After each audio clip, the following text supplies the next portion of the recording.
Hello दोस्तों, नमस्कार। Santoshi IAS में आप सभी का स्वागत है। आज यहाँ पर हम घटनासार का पार्ट 9 लेकर आए हैं। पार्ट 8 तक हमने ऑलरेडी ख़त्म कर दिया है, जाके आप वीडियो को देख सकते हैं। ठीक है, तो आज हम थोड़ा सा आपको एक ओवरव्यू दे देते हैं।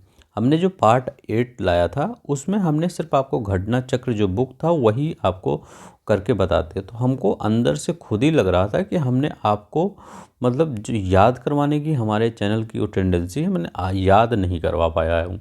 सिर्फ उसको पढ़ के आपको हम लिख दिए हैं, मतलब पढ़ के आपको उसमें मतलब हाईलाइट कर दिए हैं। वो आपको याद ज़्यादा नहीं हो पाया, इसीलिए अब देखिए जैसे ये यहाँ पे क्वेश्चन दिया गया है क्या कि सुप्रीम कोर्ट ने जम्मू कश्मीर से अनुच्छेद 370 को निरस्त करने के निर्णय को बरकरार रखा है। तो आप घटना सार में देखेंगे तो इसके बारे में लगभग 1 से 1.5 पेज उसमें लिखा था, और मैं उसमें आपको पूरा पढ़ता तो मुझे जो जो उसमें ज़्यादा लिखा था, मतलब ज़्यादा आपका वो दिया था, वो मुझे थोड़ा सा इम्पोर्टेंट नहीं लगा। ठीक है, क्योंकि उसमें काफ़ी ज़्यादा दिया है और पुराने वो दिए हैं उस ना। आप अगर आप पढ़ भी लेते हैं तो वहाँ तक आपको पेपर तक याद नहीं होगा, ये तो मैं कह सकता हूँ। पूरा आप जितना उसमें दिया गया है अगर पूरा पढ़ भी लेते तो याद नहीं होगा।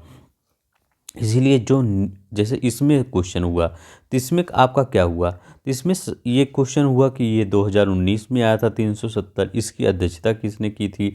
और इसके देखिए इसमें कौन कौन से जो जज थे, मतलब सदस्य जज, मतलब एक तो अध्यक्षता कर रहे थे डीवाई चंद्रचूड़, उसमें कौन कौन से संविधान पीठ में जज शामिल थे ये भी लिया हूँ मैं। तो ये जो मोस्ट इम्पोर्टेंट फैक्ट है उसको मैंने यहाँ पर अपना आपको यहाँ पर रख दिया है। ठीक है, ऐसे सभी में रख दिया है। इससे आपका क्या होगा, टाइम बचेगा कि जो जो आपको उतना इम्पोर्टेंट नहीं है वो वैसे फैक्ट दिए रहते हैं, मतलब फैक्ट नहीं, वो वैसे बताया रहता है कि हमारी सॉवरेनिटी, अब जैसे 370 के बारे में तो मतलब वो थोड़ा सा पॉलिटी उल्टी दे देता है। ठीक है, उसमें तो वो इसीलिए मैंने जो जो इम्पोर्टेंट है वो सब यहाँ पर लिख दिया है। तो इसलिए इस पीडीएफ को आपको जाके डाउनलोड कर लीजिएगा, और इसको जब अगर इसको आप पढ़ेंगे तो पूरा ध्यान से पढ़िएगा, एक एक अक्षर पढ़ लीजिएगा। वैसे भी मैं यहाँ पे आपको याद करवा दूंगा। तो चलते हैं, हमारा यही थोड़ा सा ओवरव्यू था। हमने थोड़ी सी आपको आपके लिए सोचा कि ऐसा ही करते हैं, ठीक है, नहीं तो आपका ज़्यादा बर्डन हो जाता। चलते हैं हम अपने पहले क्वेश्चन पे। पहला क्वेश्चन हमारा कह रहा है, सुप्रीम कोर्ट ने जम्मू कश्मीर से अनुच्छेद 370 को निरस्त करने के निर्णय को बरकरार रखा है। अब देखिए इसमें करना क्या है, ये आया कब, तो आया कब, 11 दिसंबर 2023 को आया। तो याद रखिएगा 11 दिसंबर 2023 को यह निर्णय आया। इसमें क्या कहा, सुप्रीम कोर्ट ने ऐतिहासिक फैसले ने संविधान के अनुच्छेद 370, याद रखिएगा संविधान के अनुच्छेद 370 के तहत जम्मू और कश्मीर की विशेष स्थिति को रद्द करने के केंद्र सरकार के 2019 के निर्णय को बरकरार रखा है। ठीक है, तो उनके कौन से निर्णय को, जो 2019 में आया था कि 370 हटा दिया जाए, अमित शाह ने आपका लोकसभा में मतलब खड़े होकर बोला था, वो आज तक ऐतिहासिक हो गया उनका वो भाषण। ठीक है, तो वो आपका 2019 में आया था। अब देखिए भारत के मुख्य न्यायाधीश डीवाई चंद्रचूड़, याद रखिएगा जो अभी हमारे मुख्य न्यायाधीश है डीवाई चंद्रचूड़ की अगुवाई वाली संविधान पीठ द्वारा दिए गए फैसले में प्रमुख संवैधानिक सवालों को संबोधित किया गया और उनके निष्कर्षों की रूपरेखा तैयार कर दी गई। ठीक है, ऐसे ही पूरा दिया रहता था आपको घटनासार में, इसीलिए मैंने उसको थोड़ा मिनिमाइज कर दिया है। जो इम्पोर्टेंट एकदम है वो मैं यहाँ पर लेकर आया हूँ। भारत के मुख्य न्यायाधीश डीवाई चंद्रचूड़ की अध्यक्षता में गठित इस संविधान पीठ में अन्य जज कौन से शामिल है, ये याद रखिए। देखिए कौन है, न्यायमूर्ति एस के कौल, याद रखिएगा पहले कौन है, न्यायमूर्ति एस के कौल। दूसरे हैं संजीव खन्ना, तो कौन है दूसरे, संजीव खन्ना। तीसरे हैं बी आर गवई, तीसरे कौन है, बी आर गवई। और चौथे कौन है, न्यायमूर्ति सूर्यकांत। ठीक है, तो याद रखिए ये 4 हैं और एक डीवाई चंद्रचूड़ जी हैं, तो ये 5 हो गए। 5 जजों की बेंच थी। तो ये भी पूछ सकता है कितने जजों की बेंच थी, 5 जजों की। इसकी अध्यक्षता किसने की, डीवाई चंद्रचूड़, जो हमारे मुख्य न्यायाधीश अभी प्रेजेंट टाइम में है। इसके मतलब कौन कौन से और जज शामिल थे, तो इसमें कौल याद रखिएगा, कौल ये याद रख, खन्ना संजीव खन्ना, बी आर गवई न्यायमूर्ति सूर्यकांत। ठीक है, तो कौल, सूर्यकांत, बी आर गवई और खन्ना। अभी 3-4 बार मैं लिखूंगा, आपको याद हो जाएगा। तो एक बार याद रखिएगा, कौल थे, खन्ना थे, बी आर गवई थे, न्यायमूर्ति सूर्यकांत थे। तो अब इससे ज़्यादा आपको यहाँ पर मुझे नहीं लगता कुछ पढ़ना है। ठीक है, इससे ज़्यादा कुछ पूछा भी नहीं जाएगा आपसे।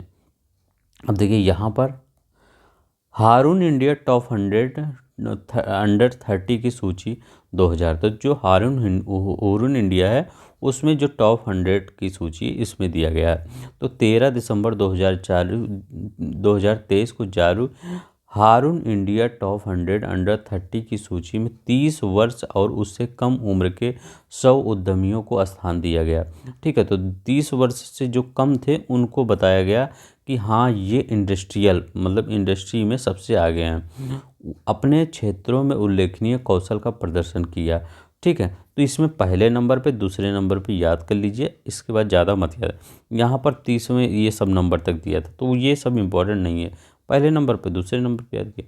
क्यू कॉमर्स एप्लीकेशन जेप्टो के संस्थापक कैवल बोहरा कितने स्थान में? कैवल बोहरा पहले स्थान पे, और आदित्य पलीचा, ठीक है, आदित्य पलीचा 22 ने सूची में शीर्ष स्थान पर। तो दो लोग, एक 21 साल के थे कैवल बोहरा और एक आदित्य पलीचा, ये दोनों पहले नंबर पे आए। और दूसरे स्थान पे कौन आए? नीलकंठ भानु प्रकाश हैं। ठीक याद है, 24 वर्षीय नीलकंठ भानु प्रकाश हैं, जिन्होंने भंजू की स्थापना की, जो एक शोध पहल है जिससे समूचे भारत में 2 मिलियन से अधिक छात्र जुड़े हुए हैं। तो पहले नंबर पे कैवल बोहरा हैं और ये आदित्य पलीचा हैं, और दूसरे नंबर पे कौन है? आपके नीलकंठ भानु प्रकाश। इनकी इंडस्ट्री मतलब ये किस लिए आप कैसे ये इतने पहुँचे? तो ये क्यू कॉमर्स एप्लीकेशन जेप्टो के संस्थापक। तो जेप्टो के संस्थापक, जेप्टो नाम सुने होंगे आप, जेप्टो के संस्थापक थे कैवल बोहरा और ये आदित्य पलीचा। और दूसरे स्थान पे कौन है? नीलकंठ भानु प्रसाद, ये 24 वर्षीय हैं। ठीक है, ये कौन है आपका? ये आपका भंजू की स्थापना किए थे। ठीक है, याद रखिएगा। चलिए नेक्स्ट देखते हैं। अब इससे ज़्यादा मत कुछ याद करिए, क्योंकि जितना ज़्यादा आप याद करेंगे यही थोड़ी याद करना है, बहुत चीज़ें याद करना है, तो इसमें कितना याद करेंगे। अब देखिए यहाँ पर भारत बांग्लादेश के बीच अगरतला अखौरा रेल लिंक का उद्घाटन। अब देखिए यहाँ पर क्या है, 1 नवंबर 2023 को भारत के प्रधानमंत्री नरेंद्र मोदी और बांग्लादेश के प्रधानमंत्री शेख हसीना ने त्रिपुरा व बांग्लादेश, याद रखिएगा अपना त्रिपुरा यहाँ पर है, ये 3 ओर से गिरा है, और ये बांग्लादेश, तो त्रिपुरा और बांग्लादेश के बीच एक नए रेल लिंक का उद्घाटन किया। उद्घाटन संयुक्त रूप से वीडियो कॉन्फ्रेंसिंग के द्वारा किया गया। तो याद रखिएगा किस रूप से? वीडियो कॉन्फ्रेंसिंग के द्वारा एक नए रेल लिंक का उद्घाटन किया गया। अगरतला, याद रखिएगा, अगरतला त्रिपुरा और अखौरा बांग्लादेश। जो अगरतला है वो तो त्रिपुरा है, अखौरा कहाँ है? जो बांग्लादेश में है, के बीच रेल लिंक पूर्वोत्तर भारत व बांग्लादेश के बीच का पहला रेल लिंक है। तो याद रखिएगा, ये बहुत बार क्वेश्चन पूछा गया है पीसीएस में आपके, कि जो उधर आपका कोई ब्रिज बनता है पूर्वोत्तर भारत में, कोई रेल बनती है, तो वहाँ से एक क्वेश्चन आ जाता है। तो कौन सा ये है? अगरतला और अखौरा रेल लिंक। ये कहाँ से है? ये त्रिपुरा से है भारत के, और बांग्लादेश के अखौरा ज़िले से है। ठीक है, तो त्रिपुरा और अखौरा ये पहला भारत का रेल लिंक है, पूर्वोत्तर भारत का पहला रेल लिंक है। जान लीजिए, पूर्वोत्तर भारत का पहला रेल लिंक है। इस रेल मार्ग से त्रिपुरा से कलकत्ता के बीच वाया ढाका जाने से समय की 10 घंटा की बचत होगी। तो ये सब इम्पोर्टेंट नहीं है। ये देखिए, 2 अन्य परियोजनाओं का उद्घाटन दोनों प्रधानमंत्रियों द्वारा वर्चुअल तरीके मतलब टीवी आगे रख के किया गया तरीके से 1 नवंबर को किया गया। इसमें 65 किलोमीटर लंबी खुलना मोंगला पोर्ट रेल लाइन और बांग्लादेश के रामपाल में मैत्रीय सुपर थर्मल पावर प्लांट की यूनिट 2 शामिल हैं। ठीक है, तो ये भी याद रखिएगा, खुलना मोंगला पोर्ट रेल लाइन और बांग्लादेश के रामपाल मैत्रीय सुपर मैत्रेय है, याद रखिएगा Maitreya super thermal power plant के 2 यूनिट शामिल हैं। तो अगरतला और अखौरा याद रखिएगा, इसमें बहुत ही इम्पोर्टेंट है। अब देखिए ये तीसरी लाइन क्या बनी। अब देखिए यही तो इस समय चर्चा में है। मालदीव, भारत और मालदीव में सैन्य कर्मियों को बुलाने के लिए सहमत। अब देखिए इसमें सहमति क्या हुई है। भारत मानवीय कार्यों पर काम करने के लिए मालदीव में तैनात लगभग 75 भारतीय सैन्य कर्मियों को वापस बुलाने के मालदीव की नई सरकार के अनुरोध पर सहमत हो गया है। भारत ने कहा ठीक है, कोई बात नहीं, हम अपने सैनिक को बुला लेते हैं। अब क्या हुआ, मालदीव के राष्ट्रपति मोहम्मद मोज्जू, याद रखिएगा यही जब से बने हैं सब पूरा कला की जड़ है। मोहम्मद मोज्जू ने दुबई COP28, तो दुबई में क्या हुआ, COP28 हुआ, कहाँ पे, दुबई में, ये भी याद रखिएगा। जलवायु शिखर सम्मेलन के मौके पर प्रधानमंत्री नरेंद्र मोदी ने से मुलाकात के 2 दिन बाद 3 दिसंबर 2023 को यह बात की। ठीक है, मतलब बात कही। भारतीय सैनिक 2013 से मालदीव के लामू, याद रखिएगा मालदीव के लामू और आहू द्वीपों पर तैनात हैं। तो भारतीय जो सैनिक है मालदीव के किस द्वीप पर, तो लामू और आहू। तो याद पूछ लग सकता है लामू द्वीप कहाँ पे है और आहू द्वीप कहाँ पर है, तो ये भी पूछ सकता है आपसे क्वेश्चन, क्योंकि मालदीव अभी चर्चा में है। तो लामू और आहू द्वीप कहाँ पे है, आपका मालदीव में है। ठीक है, मालदीव में है। अब देखिए यहाँ पर मालदीव के राष्ट्रपति मोहम्मद मोज्जू, याद रखिएगा मोहम्मद मोज्जू, बहुत बार पूछ सकता है, आपके क्वेश्चन में आ सकता है कि मोहम्मद मोज्जू कहाँ के प्रधानमंत्री बने।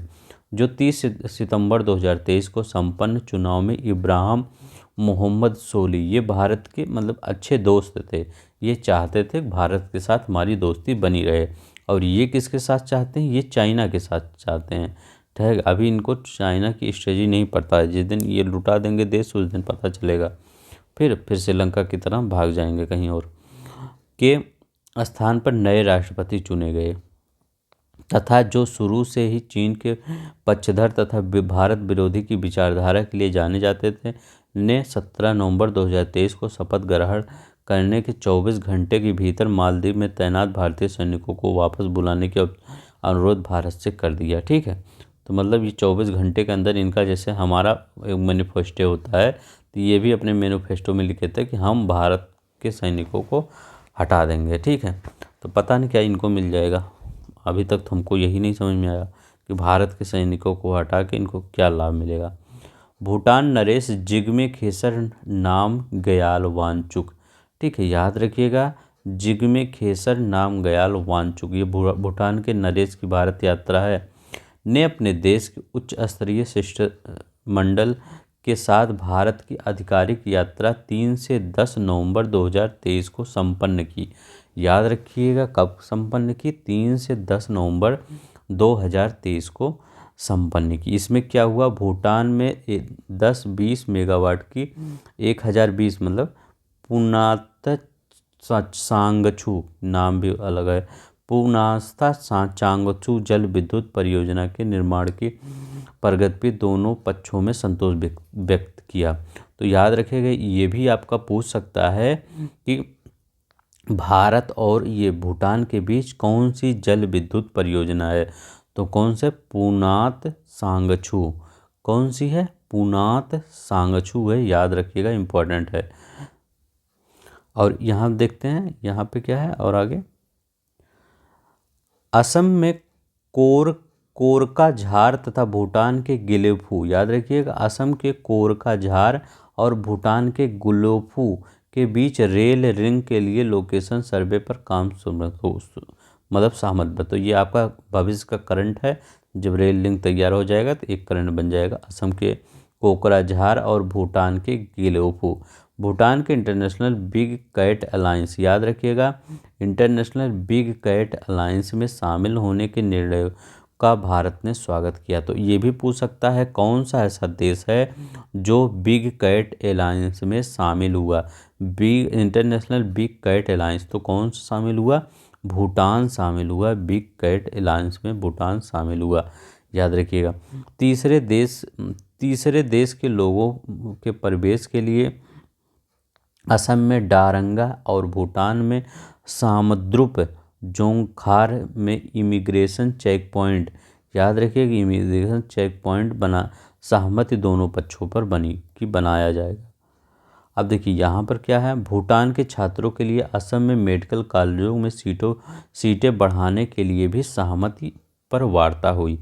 ठीक है, तो ये हमने जितने भी मोस्ट इम्पोर्टेंट ये फैक्ट लिखे थे बुलेट में वो हमने सब लिया है। ठीक है, चलिए अब एक बार थोड़ा सा हम रिवीजन कर लेते हैं। ठीक है, अभी हमने क्या पढ़ा कि भारत और बांग्लादेश में एक रेल लिंक है परियोजना। वो कौन सी रेल लिंक परियोजना है, थोड़ा सा दिमाग लगाइए। अच्छा बता दीजिए, नहीं बता पा रहे तो ये बता दीजिए किस राज्य से, मतलब किस राज्य से है भारत के, तो भारत के त्रिपुरा से है। और बांग्लादेश के किसके है, अखौरा से, अखाउरा, तो अखौरा से, तो यही है त्रिपुरा से। त्रिपुरा का अगरतला, तो त्रिपुरा का अगरतला और अखौरा से है, याद रखिएगा त्रिपुरा का अगरतला और अखौरा से है। और क्या हम पढ़े थे, ये पढ़े थे कि जो आपका जो 317 हटाया गया उसके जो आपके सदस्य थे, एक डीवाई चंद्रचूड़ जी थे, इसके बाद 4 और जज कौन थे, तो उनका नाम कौन था, पहले जज का नाम याद रखेंगे, उनका नाम था S.K. कौल, तो कौल याद रखिएगा, कौल। इसके बाद खन्ना याद रखिएगा, संजीव खन्ना थे। इसके बाद B.R. गवई थे, तो B.R. गवई भी थे। और सूर्यकांत, न्यायमूर्ति सूर्यकांत भी थे। तो कौल, खन्ना, गवई, सूर्यकांत, ये 4 लोग को याद रखिएगा। और डीवाई चंद्रचूड़ थे ही। और त्रिपुरा मतलब अगरतला से अखौरा रेल लिंक भारत और बांग्लादेश के बीच है। हारून टॉप लिस्ट में कौन सा है, तो कैवल्य बोहरा और आदि पलीचा, कैवल्य बोहरा आदि पलीचा। दूसरे में नीलकंठ है। ठीक है, तो याद रखिएगा। चलिए हम नेक्स्ट देखते हैं। अब देखिए केंद्रीय विश्वविद्यालय अधिनियम वाला आ गया है, तो इस पर थोड़ा सा देख लेते हैं। केंद्रीय विश्वविद्यालय संशोधन विधेयक 2023 संसद में पारित, तो ये 2009 का विधेयक था, ये अभी संशोधित हुआ है। राज्यसभा में 14 दिसंबर 2023 को केंद्रीय विश्वविद्यालय संशोधन विधेयक 2023 सेंट्रल यूनिवर्सिटी अमेंडमेंट बिल 2023 को मंजूरी दे दी गई। लोकसभा ने 4 दिसंबर को इस विधेयक को पारित कर दिया था। ठीक है, तो 4 और 14 को वो किए। अब देखिए इसमें हुआ क्या था, ये आया क्यों था। विधेयक में तेलंगाना में एक केंद्रीय जनजातीय विश्वविद्यालय की स्थापित करने का प्रावधान है। तो तेलंगाना में एक केंद्रीय जनजातीय विश्वविद्यालय मतलब स्थापित करने का प्रावधान है। उसका नाम क्या है, उसका याद रखिए, हम आपको वन लाइनर में पढ़ाए होंगे, जाइए उसको देख लीजिए, यहाँ पे ज़्यादा समझ में आएगा। तो समक्का सरक्का सेंट्रल डबल यूनिवर्सिटी रखा गया। तो क्या रखा गया है, समक्का सरक्का सेंट्रल डबल यूनिवर्सिटी रखा गया है उसका नाम। अब यहाँ पर देखते हैं एक और फैक्ट है इसके बारे में। इसका उद्देश्य क्या है, मतलब जो आपका ये विश्वविद्यालय अधिनियम आया है, इसका उद्देश्य क्या है, यही पूछ सकता है। उद्देश्य जनजातीय कला संस्कृति रीति रिवाजों को साथ साथ तकनीकी सुधार में शिक्षा और अनुसंधान की सुविधाएं देना। ठीक है, याद रखिएगा। चलिए एक और आया है आपका फैक्ट। अच्छा, नीति आयोग की पहली डेल्टा रैंकिंग 2023 जारी की गई। अब देखिए नीति आयोग की जो पहली डेल्टा रैंकिंग जारी की गई उसमें रैंक 1 पर है क्या, ब्लॉक आमरी जो 1 पे है रैंक पे, रैंक 2 पे नगोपा है। और ठीक है, तो याद रखिए रैंक 2 पे नगोपा और हरैया हैं। ठीक है, तो ऐसे ही कई रैंक हैं, तो इसमें ज़्यादा इम्पोर्टेंट नहीं है, इससे थोड़ा सा ओवरव्यू ले लीजिए। असम का आमरी। ठीक है, अब देखिए यहाँ पर ये डेल्टा रैंकिंग है। एस्पिरेशन ब्लॉक प्रोग्राम के लिए एक महत्वपूर्ण मील पत्थर के रूप में तेलंगाना के आसिफाबाद जिले में तिरयानी कुमरुम भीम ब्लॉक। ठीक है, याद रखिएगा तिरयानी कुमरुम भीन ब्लॉक ने नीति आयोग द्वारा घोषित पहली डेल्टा रैंकिंग में शीर्ष स्थान प्राप्त किया। तो ये कहाँ का है? तेलंगाना का। इस रैंकिंग में दूसरा स्थान उत्तर प्रदेश के कौशाम्बी जिले के कौशाम्बी ब्लॉक को प्रदान हुआ। तो किसका को प्रदान हुआ? दूसरा स्थान अपने उत्तर प्रदेश के एस्पिरेशन ब्लॉक प्रोग्राम के लिए। ठीक है, तो कौशाम्बी ब्लॉक को दूसरा स्थान प्राप्त हुआ, उत्तर प्रदेश का है। अब यहाँ देखते हैं, यहाँ लिखा गया है EBT के अलावा आयोग ने अक्टूबर 2023 के लिए achievers of development programme ranking में की भी घोषणा की। इस पहल से उड़ीसा के रायगढ़ जिला और बिहार के जमुई जिले ने क्रमशः पहला और दूसरा स्थान प्राप्त किया। तो ये दोनों बिहार के ही प्राप्त हुई है। ठीक है, कौन? Achievers of development programme ranking की घोषणा की। इसमें कौन सा? रायगढ़ जिला उड़ीसा का है रायगढ़ जिला, और बिहार का जमुई जिला दूसरा स्थान पर प्राप्त किए। सभी श्रेणी विजेताओं के शीर्ष रैंक के लिए 1.5 करोड़ रुपए और दूसरी रैंक के लिए 1 करोड़ रुपए की पुरस्कार प्रदान की जाती है। चलिए नेक्स्ट देखते हैं। यहाँ लिखा गया 29वां कोलकाता अंतर्राष्ट्रीय फिल्म महोत्सव। ये बताइए 29वां अंतर्राष्ट्रीय कोलकाता अंतर्राष्ट्रीय फिल्म महोत्सव। तो 29वां कोलकाता अंतर्राष्ट्रीय फिल्म महोत्सव का आयोजन पश्चिम बंगाल के सूचना और सांस्कृतिक मामलों के विभाग द्वारा किया गया। ठीक है, तो इतना याद रखिएगा। नेक्स्ट देखते हैं। इजरायली है, याद रखिए। Israeli film children of nobody. तो याद रखिएगा, चिल्ड्रन ऑफ नोबडी ने इनोवेशन मूविंग इमेजेज में अंतर्राष्ट्रीय प्रतियोगिता के तहत सर्वश्रेष्ठ फिल्म का पुरस्कार जीता। इसका निर्देशन इरेज टैडमोर ने किया। कार्ले डेनियल मॉल्ने ने सर्वश्रेष्ठ निर्देशक का पुरस्कार जीता। ये कोलकाता अंतर्राष्ट्रीय में था। अब देखिए, यहाँ पर 29 देशों की 219 फिल्में कोलकाता के विभिन्न स्थानों पर प्रदर्शित की गई। ठीक है, अंजना दत्त की चलचित्र एक खून, याद रखिएगा, अंजना दत्त की चलचित्र एक खून ने समारोह में स्पेशल जूरी का पुरस्कार जीता। ठीक है, तो किसका जीता? स्पेशल जूरी का प्रोग्राम जीता। मोन पोंटोगो ने बंगाली पेनोरमा श्रेणी के तहत सर्वश्रेष्ठ फिल्म का पुरस्कार जीता। तो ये आपका सही हो गया। ठीक है, तो याद रखिएगा, मोन पोंटोगोन ने बंगाली पेनोरमा श्रेणी के तहत सर्वश्रेष्ठ फिल्म का पुरस्कार जीता। तो आपका इतना याद रखना है, इससे ज़्यादा मत याद करिए, क्योंकि अब देखिए यहाँ पर देखते हैं। प्लीज़ जो लोग सब्सक्राइब नहीं किए हैं चैनल को सब्सक्राइब कर देंगे, लाइक कर देंगे, और ये PPT आपको टेलीग्राम पे मिल जाएगी, वहाँ से जाके डाउनलोड कर लीजिए। ठीक है, यहाँ पे लिख रहा है भारत का 54वां अंतर्राष्ट्रीय फिल्म महोत्सव। तो बताइए, भारत का 54वां अंतर्राष्ट्रीय फिल्म महोत्सव, तो आयोजन स्थल कहाँ था? पणजी, गोवा में। तो 54वां अंतर्राष्ट्रीय फिल्म महोत्सव का आयोजन स्थल पणजी, गोवा में। आयोजन तिथि क्या हुई थी? 20 से 28 नवंबर 2023 को। तो कब? 20 से 28 नवंबर 2023 को। महोत्सव की उद्घाटन तिथि कैचिंग डस्ट निर्देशक स्टुअर्ट गर्ट। ठीक है, उद्घाटन फिल्म का था कैचिंग डस्ट निर्देशक स्टुअर्ट गर्ट। महोत्सव समापन फिल्म कौन था? The favourite.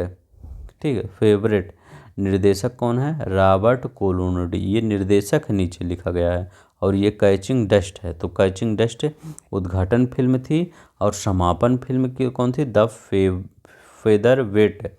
याद रखिएगा, फेदरवेट थी, निर्देशक रॉबर्ट कोलोडनी थे। अब देखिए यहाँ पे लिखा गया अंतर्राष्ट्रीय ज्यूरी के अध्यक्ष कौन थे?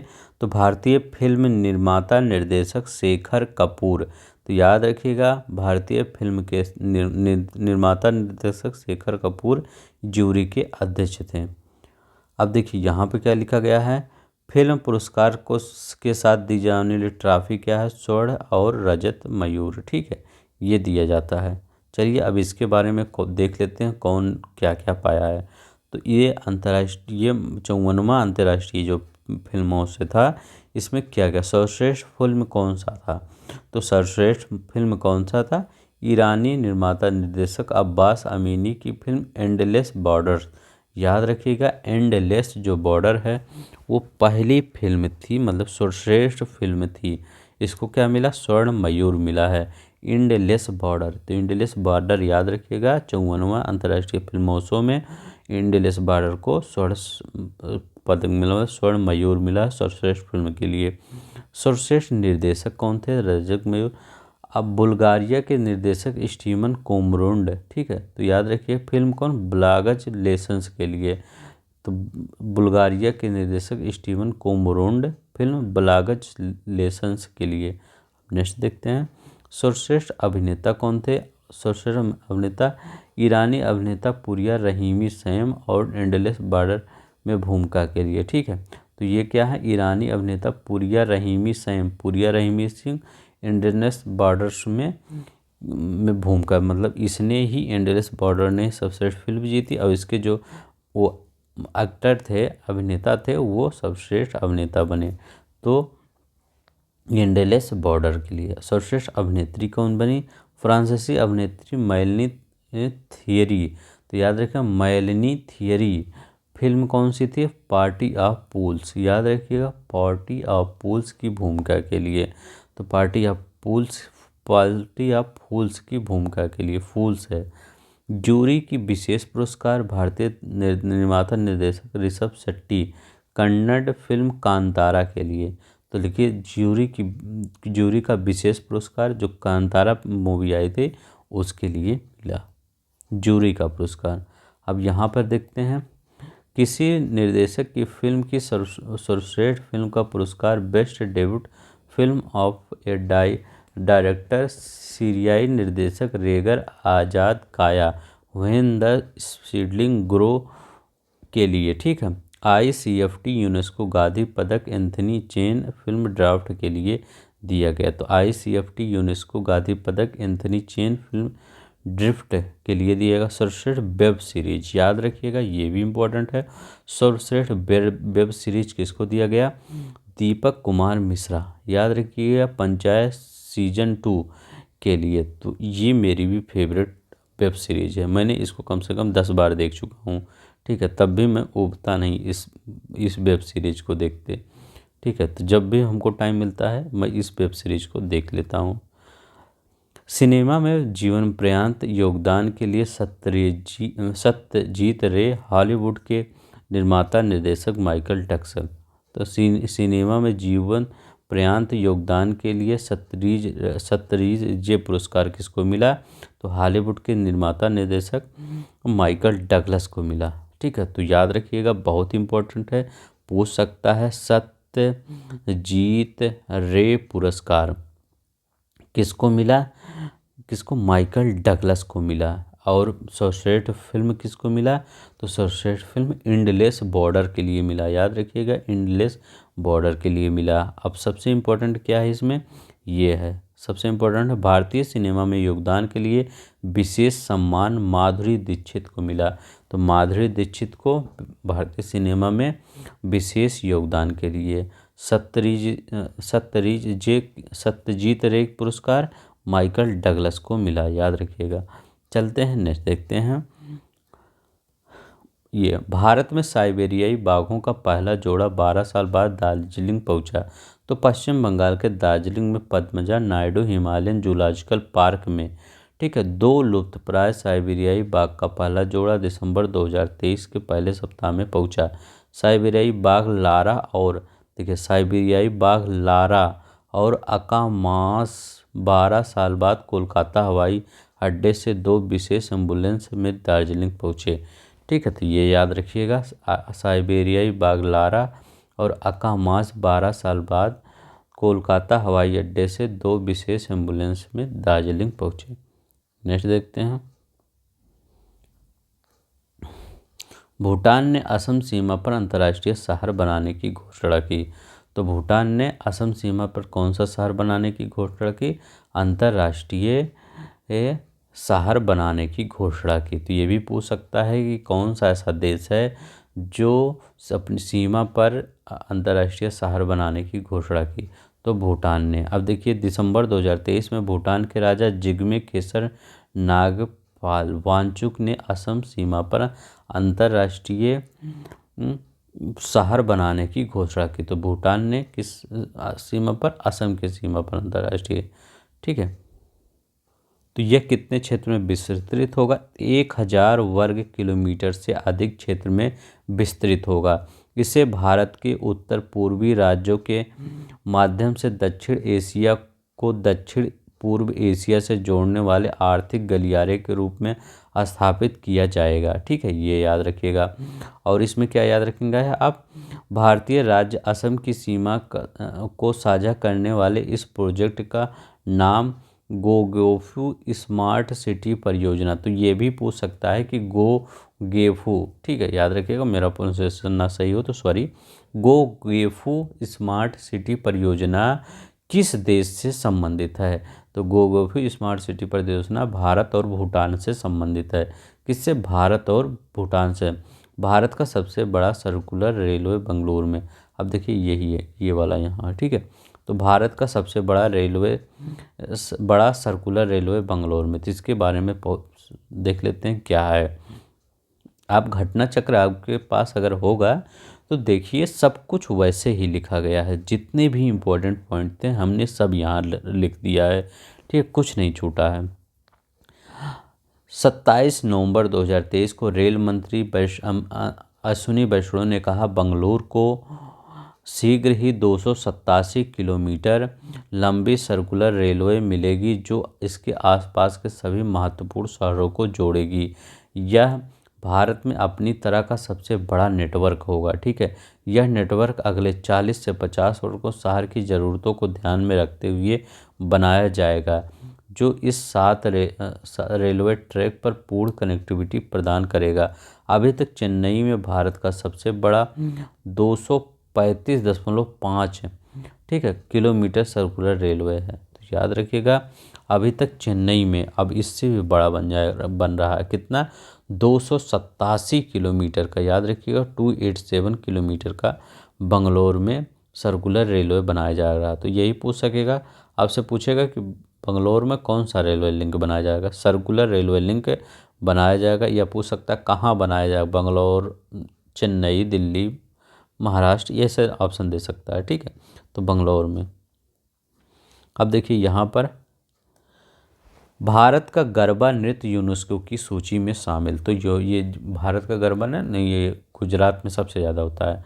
तो गरबा नृत्य क्या है? यूनेस्को की सूची में शामिल हो गया था। इसके बारे में थोड़ा सा देख लेते हैं।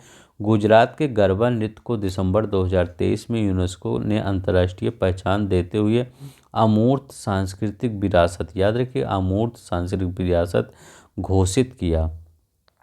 चलिए नेक्स्ट देखते हैं। अब देखिए यहाँ लिखा गया है, गरबा नृत्य इस सूची में शामिल होने वाली भारत की 15वीं अमूर्त सांस्कृतिक विरासत है। तो भारत की कौन सी है? 15वीं अमूर्त सांस्कृतिक विरासत है। इससे पहले 2021 में इस सूची में कोलकाता के दुर्गा पूजा को शामिल किया गया था। ठीक है, तो 2021 में दुर्गा पूजा को शामिल किया गया। और 15 ये अभी कौन शामिल किया गया? ये आपका गरबा नृत्य को शामिल किया गया। ठीक है, याद रखिए, गरबा नृत्य सामाजिक और लैंगिक समावेशन को बढ़ावा देने वाली महत्वपूर्ण भूमिका को रेखांकित करती है। यूनेस्को की अमूर्त सांस्कृतिक विरासत की सुरक्षा के लिए अंतर सरकारी समिति की 18वीं बैठक 5 से 9 दिसंबर 2023, याद रखिए 18वीं बैठक 5 से 9 दिसंबर 2023 के बीच बोत्सवाना के कसाने शहर में आयोजित की गई। इसी दौरान गुजरात के गरबा को अमूर्त सांस्कृतिक विरासत के रूप में शामिल किया गया। तो बोत्सवाना में कहाँ पर? बोत्सवाना के कसाने शहर में आयोजित की गई। याद रखिएगा, कहाँ पे? बोत्सवाना के कसाने शहर में आयोजित की गई। और इसी दौरान इसको अमूर्त विरासत में शामिल किया गया, सांस्कृतिक विरासत में। ठीक है, तो चलिए नेक्स्ट देखते हैं। इसमें याद रखिएगा ये कौन सी है? 15वीं है। याद रखिए, एक बार याद रखिए, 15वीं है। इससे पहले कौन सा हुआ? दुर्गा पूजा हुआ। ठीक है, अमूर्त विरासत में। बस इतना ही है आज। ठीक है, तो मैं आपसे बताना चाहता हूँ, हमको थोड़ा सा ये सोचने में मतलब मैं थोड़ा सा परेशान था कि मैं आपको किस तरह से दूँ ताकि आपको याद हो जाए, ठीक है। तो मेरा मकसद होता है, प्लीज़ इस आप ये भी सोचिए कि मैं सिर्फ आपको याद करवाना चाहता हूँ कि आपको याद हो, ये नहीं कि मैंने आप पूरा घटना सारा आपको पढ़ा दिया और आपको कुछ नहीं याद हुआ। इसका मेरा मतलब पूरा नहीं होता, ठीक है। तो इसीलिए मैंने कुछ अपना मतलब आपको आपके लिए ऐसा किया है, ठीक है, कि मैंने सब पढ़ाऊँगा। तो आज देखिए कल नहीं आ पाया, मैंने बोला था कल वीडियो आ जाएगा, डबल वीडियो, लेकिन नहीं आया। लेकिन मैं 5 से 6 बजे के बीच में, कुछ लोग पूछ रहे थे टाइमिंग दूसरे वीडियो की, तो 5 से 6 बजे के बीच में शाम को अपलोड कर दूंगा, ठीक है, डेली, ठीक है। तो एक 8 बजे, एक 5 से 6 बजे के बीच में, ठीक है। तो आज आज के लिए इतना ही। धन्यवाद, नमस्कार, जय हिंद, जय भारत।